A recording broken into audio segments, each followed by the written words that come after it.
Hi viewers, வணக்கம். இந்த வீடியோல எல்லோருக்கும் தெரிஞ்ச கோயில்களை பத்தி நம்ம பார்க்க போறது கிடையாது.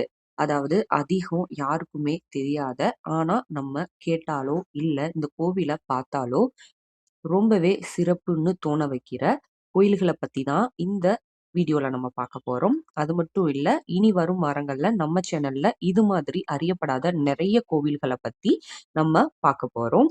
அதாவது நம்ம வழக்கமா பார்க்காத, ஆனா ஒரு முறை நம்ம போயிட்டு வந்தா கூட மனசுல ரொம்பவே ஆழமா பதியும். அது மட்டும் கிடையாது, ரொம்ப விசேஷமான தலங்களை பத்தியும் நம்ம சேனல்ல ஒவ்வொரு வாரமும் தனித்தனியா பார்க்கலாம். இந்த வீடியோல நம்ம முதல்ல பார்க்க போறது மகாபலிபுரம்ல இருக்கிற ஸ்தலசயன பெருமாள் கோவில். 108 திவ்ய தேசங்களில் ஒன்றானது இந்த கோவில். அதாவது ரொம்ப பேர் மகாபலிபுரம் போவாங்க, கடற்கரை போவாங்க, சிற்பங்கள் எல்லாம் பார்த்துட்டு இந்த கோயிலை பத்தி தெரியாமையே திரும்பி வந்துடுவாங்க. ஆனா உண்மை என்னன்னு தெரியுமா? இந்த கோவில்ல கடல் கூட வழிவிடல் செஞ்ச ஒரு அற்புதமான பக்தி கதையோட உருவான ஒரு ஸ்தலம். இந்த வீடியோல நம்ம முக்கியமா என்னெல்லாம் பார்க்க போறோம் அப்படின்னா, இந்த கோவில் ஏன் இவ்வளவு சிறப்பு, இந்த பெருமாள் ஏன் சயன கோலத்துல இருக்கிறாரு, 108 தேசங்கள்ல, அதாவது திவ்ய தேசங்கள்ல இந்த கோவிலுக்கு மட்டும் இருக்கிற தனிச்சிறப்பு என்ன, குடும்பத்தோட வந்தீங்கன்னா இங்க என்ன பலன் கிடைக்கும், ஏன் ஒரு முறையாவது நீங்க மகாபலிபுரம் வந்தீங்கன்னா இந்த கோயிலுக்கு போயிட்டு வரணும் அப்படிங்கிறத எல்லோருக்கும் புரியுற மாதிரி ரொம்ப அற்புதமான விஷயங்களை பத்தி தான் நம்ம ஷேர் பண்ண போறோம். அப்படின்னா வாங்க, கடலே வழி கொடுத்த பெருமாளே நேர்ல வந்த திருக்கடல் மல்லை ஸ்தல சயன பெருமாள் கோயிலுக்குள்ள நம்ம போகலாம்.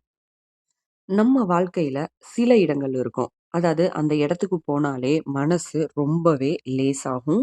பிரச்சனைகள் பாத்தீங்கன்னா கொஞ்சம் கொஞ்சமா கரைய ஆரம்பிக்கும். அப்படி ஒரு திவ்ய தேசம்தான் இந்த ஸ்தல சயன பெருமாள் கோவில். அதாவது திருக்கடல் மல்லை. இது சாதாரண கோயில் இல்லைங்க. 108 திவ்ய தேசங்களில் ஒன்றான மிகவும் அரிதான அற்புதமான ஒரு ஸ்தலம். அதாவது கடல் வழி கொடுத்த ஒரு தலம். ஒரு காலகட்டத்துல இங்க கடற்கரை முழுக்க அடர்ந்த காடுகள் இருந்துச்சு. அந்த காட்டுக்குள்ள போய் தான் இந்த பெருமாளை தரிசிக்கணும்.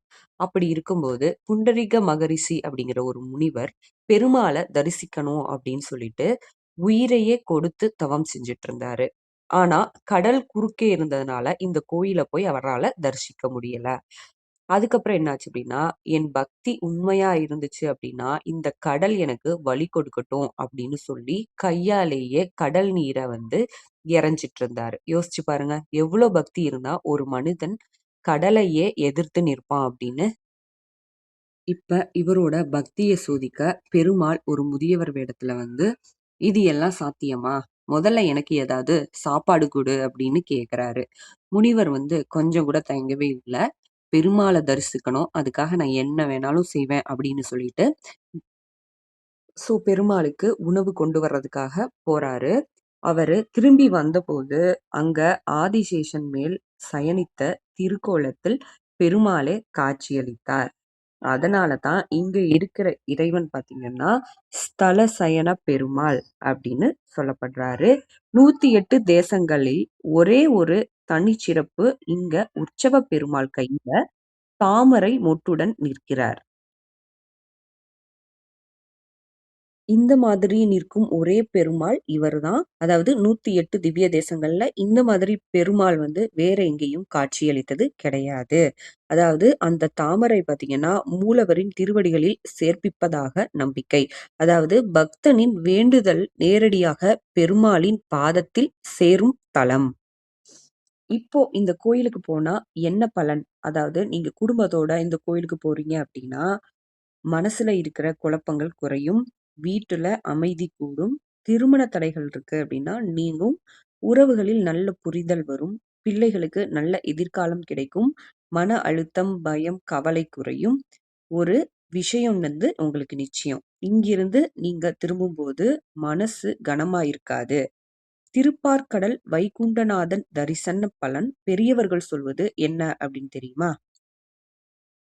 இந்த பெருமாளை தரிசிச்சிங்க அப்படின்னா திருப்பார்கடல்ல இருக்கும் வைகுண்டநாதனை தரிசிச்ச பலன் கிடைக்கும். அதனால தான் பல பேர் எதுவும் கேட்காம என்ன சரி ஆகணுமோ அத இங்க பார்த்துக்கோங்க பெருமாளே அப்படின்னு சொல்லிட்டு மட்டும் போறாங்க. நம்ம வாழ்க்கையில எல்லாத்துக்கும் பதில் கிடைக்கணும்னு இல்ல. சில நேரம் அமைதி கிடைச்சாலே போதும்.